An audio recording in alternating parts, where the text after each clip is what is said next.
on me to make all decisions and govern everything. Why do I attract such type men?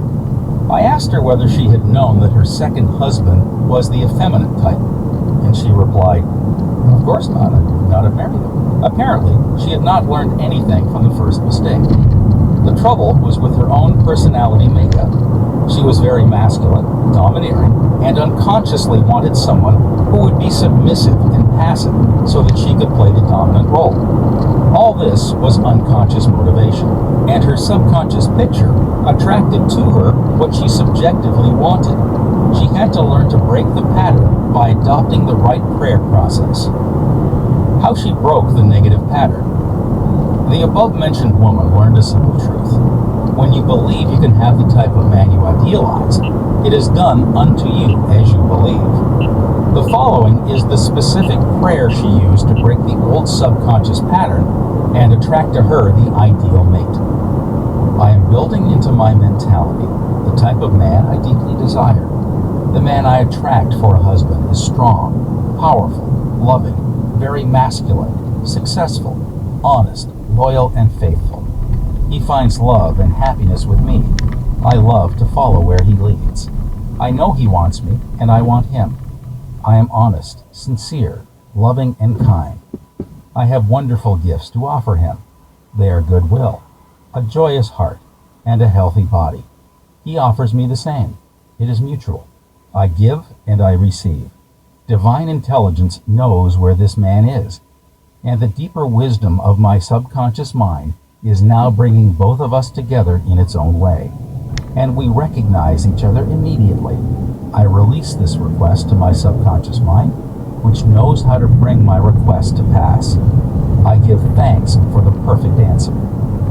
She prayed in the above manner night and morning, affirming these truths and knowing that through frequent occupation of the mind, she would reach the mental equivalent of that which she sought.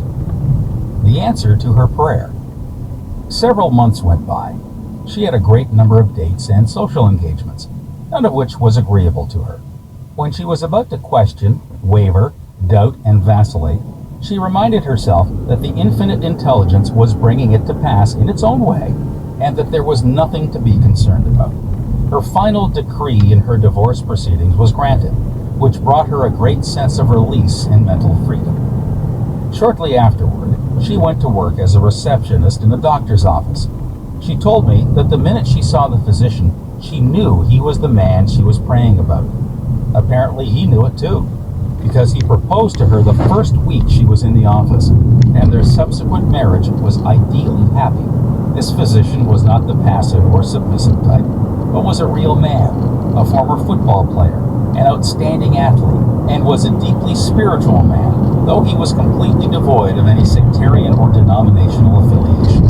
She got what she prayed for, because she claimed it mentally, until she reached the point of saturation. In other words, she mentally and emotionally united with her idea, and it became a part of her, in the same way that an apple becomes a part of her bloodstream. Should I get a divorce? Divorce is an individual problem. It cannot be generalized. In some cases, of course, there never should have been a marriage. In some cases, divorce is not the solution. No more so than marriage is the solution for a lonely man. Divorce may be right for one person and wrong for another. A divorced woman may be far more sincere and noble than many of her married sisters who perhaps are living a lie. For example, I once talked with a woman whose husband was a dope fiend, an ex-convict, a wife-beater, and a non-provider. She had been told it was wrong to get a divorce. I explained to her that marriage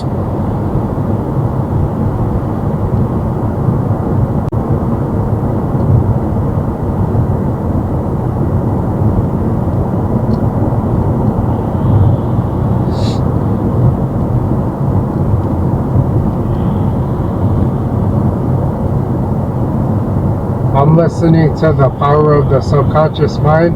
The author said, if you want to have a good wife or a good relationship, you should strive to be that kind of person who knows what he wants, is intelligent, has good habits, is healthy, positive, those kinds of things. And most likely you would attract a similar person, versus if you're trying to find somebody because you want to escape life, you would attract those kinds of people as well.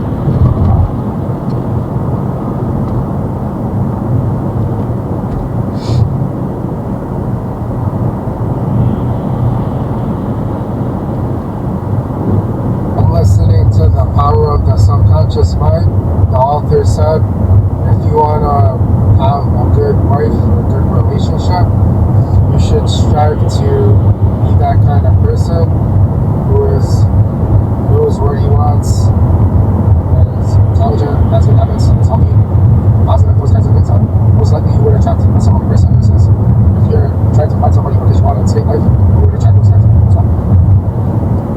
I'm listening to The Power of the Subconscious Mind.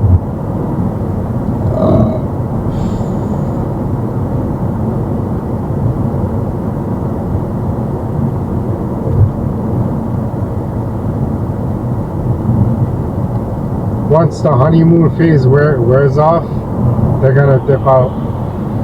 And getting married, getting divorced, they're pretty expensive.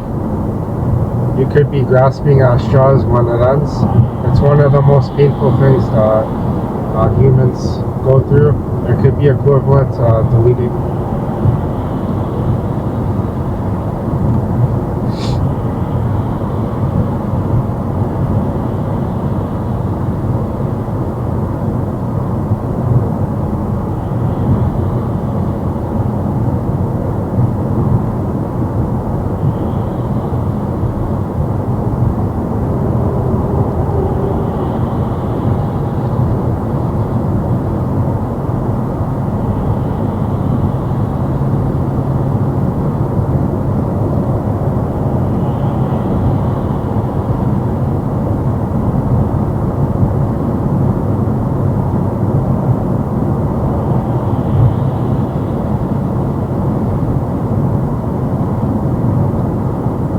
I was listening to Bob Proctor, or one of those manifesting type of people, and he said all of the problems that you have in life, you manifest them to you, because how you see yourself, how you think about yourself, how you feel, you would be creating that kind of world for yourself and for other people. That's why they say, or I've heard, your happiness is the greatest gift that you could give to the world, because if you're happy inside, you would treat other people good, versus if you're not very happy, you could be doing unhappy things or projecting yourself that way to other people. And it kind of rubs off in a sense that I would like to try and be around more positive people. I need to be more positive myself. Also, for people with bad habits, I would tend to stay away from them.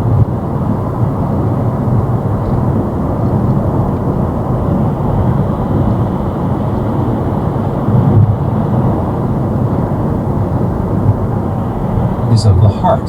If two hearts blend harmoniously, lovingly, and sincerely, that is the ideal marriage. The pure action of the heart is love. Following this explanation, she knew what to do. She knew in her heart that there is no divine law which compelled her to be browbeaten, intimidated, and beaten because someone said, "I pronounce you man and wife." If you are in doubt as to what to do, ask for guidance, knowing that there is always an answer and you will receive it. Follow the lead that comes to you in the silence of your soul. It speaks to you in peace. Drifting into divorce. Recently, a young couple, married for only a few months, were seeking a divorce. I discovered that the young man had a constant fear that his wife would leave him. He expected rejection, and he believed that she would be unfaithful. These thoughts haunted his mind and became an obsession with him. His mental attitude was one of separation and suspicion. She felt unresponsive to him. It was his own feeling or atmosphere of loss and separation operating through them. This brought about a condition or action in accordance with the mental pattern behind it. There is a law of action and reaction, or cause and effect. The thought is the action, and the response of the subconscious mind is the reaction. His wife left home and asked for a divorce, which is what he feared and believed she would do. Divorce begins in the mind. Divorce takes place first in the mind. The legal proceedings follow after. These two young people were full of resentment, fear, suspicion, and anger. These attitudes weaken, exhaust, and debilitate the whole being. They learned that hate divides and that love unites. They began to realize what they had been doing with their minds. Neither one of them knew the law of mental action, and they were misusing their minds and bringing on chaos and misery. These two people went back together at my suggestion and experimented with prayer therapy. They began to radiate love, peace, and goodwill to each other. Each one practiced radiating harmony, health, peace, and love to the other, and they alternated in the reading of the Psalms every night. Their marriage is growing more beautiful every day. The nagging wife. Many times the reason the wife nags is because she gets no attention. Oftentimes it is a craving for love and affection. Give your wife attention and show your appreciation. Praise and exalt all her many good points. There is also the nagging type of woman who wants to make the man conform to her particular pattern. This is about the quickest way in the world to get rid of a man. The wife and the husband must cease being scavengers, always looking at the petty faults or errors in each other. Let each give attention and praise for the constructive and wonderful qualities in the other. The brooding husband. If a man begins to brood, grows morbid against his wife because of the things she said or did, he is, psychologically speaking, committing adultery. One of the meanings of adultery is idolatry. For example, giving attention to or uniting mentally with that which is negative and destructive. When a man is silently resenting his wife and is full of hostility toward her, he is unfaithful. He is not faithful to his marriage vows, which are to love, cherish, and honor her all the days of his life. The man who is brooding, bitter, and resentful can swallow his sharp remarks, abate his anger, and he can go to great lengths to be considerate, kind, and courteous. He can deftly skirt the differences. Through praise and mental effort, he can get out of the habit of antagonism. Then, he will be able to get along better, not only with his wife, but with business associates also. Assume the harmonious state, and eventually you will find peace and harmony. The great mistake. A great mistake is to discuss your marital problems or difficulties with neighbors and relatives. Suppose, for example, a wife says to the neighbor, "John never gives me any money. He treats my mother abominably, drinks to excess, and is constantly abusive and insulting."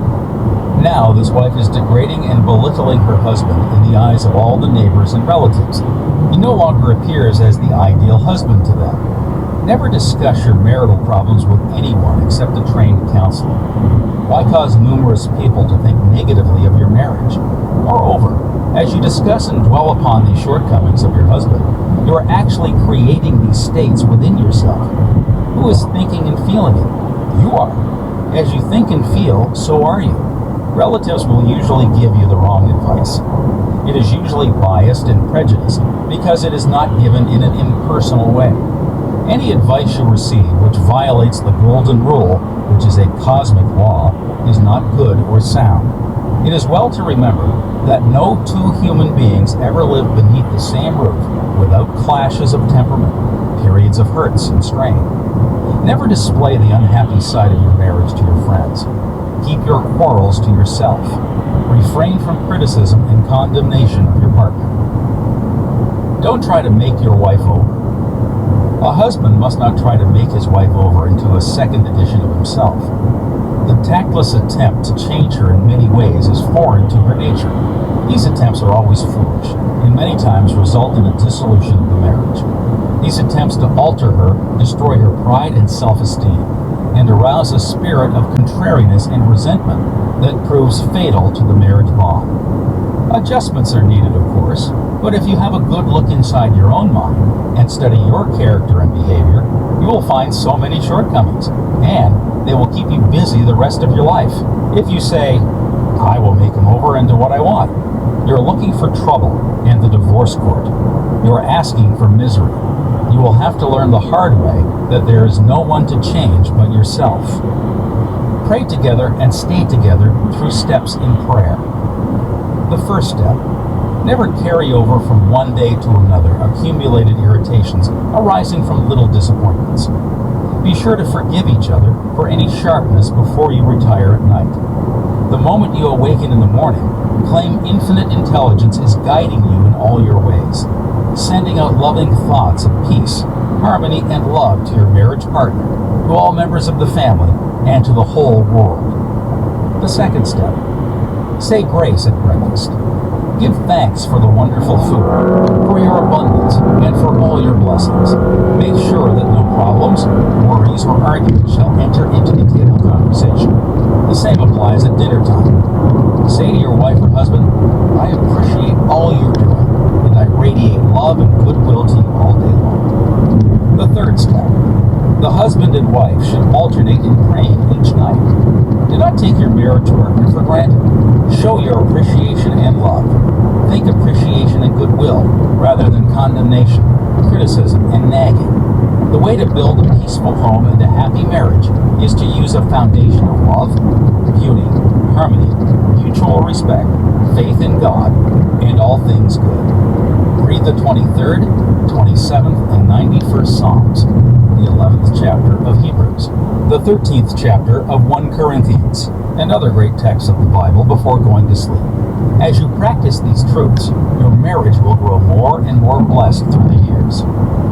Review your actions. 1. Ignorance of mental and spiritual laws is the cause of all marital unhappiness. By praying scientifically together, you stay together. 2. The best time to prevent divorce is before marriage. If you learn how to pray in the right way, you will attract the right mate for you. 3. Marriage is the union of a man and woman who are bound together by love. Their hearts beat as one, and they move onward, upward, and Godward. 4. Marriage does not bequeath happiness. People find happiness by dwelling on the eternal truths of God and the spiritual values of life. Then the man and woman can contribute to each other's happiness and joy. 5. You attract the right mate by dwelling on the qualities and characteristics you admire in a woman or man, and then your subconscious mind will bring you together in divine order. 6. You must build into your mentality the mental equivalent of what you want in a marriage partner. If you want to attract an honest, sincere, and loving partner in life, you must be honest, sincere, and loving yourself. 7. You do not have to repeat mistakes in marriage. When you really believe you can have the type of man or woman you idealize, it is done unto you as you believe. To believe is to accept something as true. Accept your ideal companion now mentally. 8. Do not wonder how, why, or where you will meet the mate you are praying for. Trust implicitly the wisdom of your subconscious mind. It has the know-how, and you don't have to assist it. 9. You are mentally divorced when you indulge in peeves, grudges, ill will, and hostility toward your marriage partner. You are mentally dwelling with error in the bed of your mind. Adhere to your marriage vows. I promise to cherish, love, and honor him or her all the days of my life. 10. Cease projecting fears to your marriage partner. Project love, peace, harmony, and goodwill, and your marriage will grow more beautiful and more wonderful through the years. 11. Radiate love, peace, and goodwill to each other. These vibrations are picked up by the subconscious mind, resulting in mutual trust, affection, and respect. 12. A nagging wife is usually seeking attention and appreciation. She is craving for love and affection. Praise and exalt her many good points. Show her that you love her and appreciate her. 13. A man who loves his wife does not do anything unloving or unkind in word, manner, or action. Love is what love does. 14. In marital problems, always seek expert advice. You would not go to a carpenter to pull a tooth. Neither should you discuss your marriage problems with relatives or friends. You should go to a trained person for counsel. 15. Never try to make your wife or husband over. These attempts are always foolish and tend to destroy the pride and self-esteem of the other. Moreover, it arouses a spirit of resentment that proves fatal to the marriage bond. Cease trying to make the other a second edition of yourself. 16. pray together and you will stay together. Scientific prayer solves all problems. Mentally picture your wife as she ought to be. Joyous, happy, healthy, and beautiful. See your husband as he ought to be. Strong, powerful, loving, harmonious, and kind. Maintain this mental picture, and you will experience the marriage made in heaven, which is harmony and peace. Chapter 15. Your subconscious mind and your happiness. William James, father of American psychology, said that the greatest discovery of the 19th century was not in the realm of physical science. The greatest discovery was the power of the subconscious touched by faith. In every human being is that limitless reservoir of power which can overcome any problem in the world. True and lasting happiness will come into your life the day you get the clear realization that you can overcome any weakness, the day you realize that your subconscious can solve your problems, heal your body, and prosper you beyond your fondest dream. You might have felt very happy when your child was born, when you got married, when you graduated from college, or when you won a great victory or a prize. You might have been very happy when you became engaged to the loveliest girl or the most handsome man. You could go on and list innumerable experiences which have made you happy. However, no matter how marvelous these experiences are, they do not give real lasting happiness. They are transitory. The book of Proverbs gives the answer. Whosoever trusteth in the Lord, happy is he. When you trust in the Lord, the power and wisdom of your subconscious mind, to lead, guide, govern, and direct all your ways, you will become poised, serene, and relaxed. As you radiate love, peace, and goodwill to all, you are really building a superstructure of happiness for all the days of your life. You must choose happiness. Happiness is a state of mind. There is a phrase in the Bible which says, "Choose ye this day whom ye will serve." You have the freedom to choose happiness. This may seem extraordinarily simple, and it is. Perhaps this is why people stumble over the way to happiness. They do not see the simplicity of the key to happiness. The great things of life are simple, dynamic, and creative. They produce well-being and happiness. St. Paul reveals to you how you can think your way into a life of dynamic power and happiness in these words.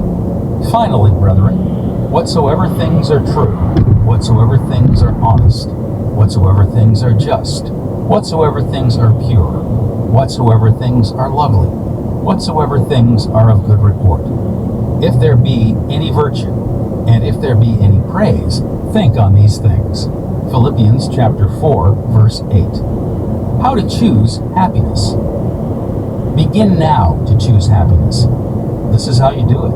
When you open your eyes in the morning, say to yourself, "Divine order takes charge of my life today and every day. All things work together for good for me today.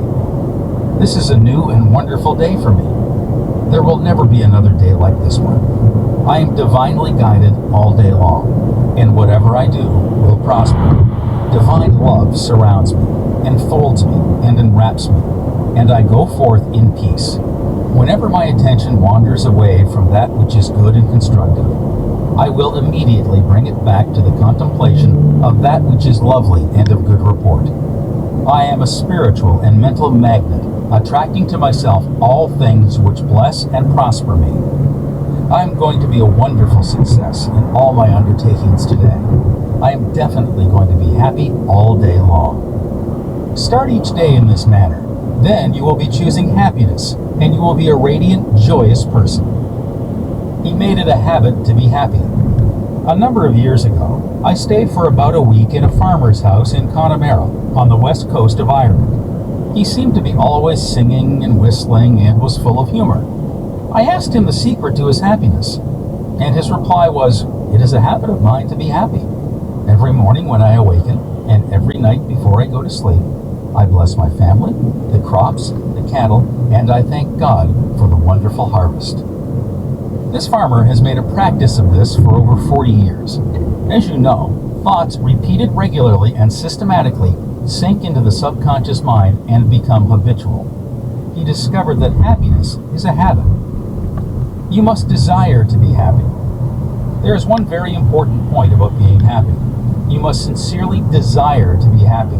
There are people who have been depressed, dejected, and unhappy so long that were they suddenly made happy by some wonderful, good, joyous news, they would actually be like the woman who said to me, "It is wrong to be so happy. They have been so accustomed to the old mental patterns that they do not feel at home being happy. They long for the former depressed, unhappy state." I knew a woman in England who had rheumatism for many years. She would pat herself on the knee and say, "My rheumatism is bad today. I cannot go out. My rheumatism keeps me miserable." This dear elderly lady got a lot of attention from her son, daughter, and the neighbors. She really wanted her rheumatism. She enjoyed her misery, as she called it. This woman did not really want to be happy. I suggested a curative procedure to her. I wrote down some biblical verses and told her that if she gave attention to these truths, her mental attitude would undoubtedly change and would result in her faith and confidence in being restored to health. She was not interested. There seems to be a peculiar mental morbid streak in many people, whereby they seem to enjoy being miserable and sad. Why choose unhappiness? Many people choose unhappiness by entertaining these ideas. Today is a black day, everything is going to go wrong. I'm not going to succeed. Everyone is against me. Business is bad and it is going to get worse. I'm always late. I never get the breaks.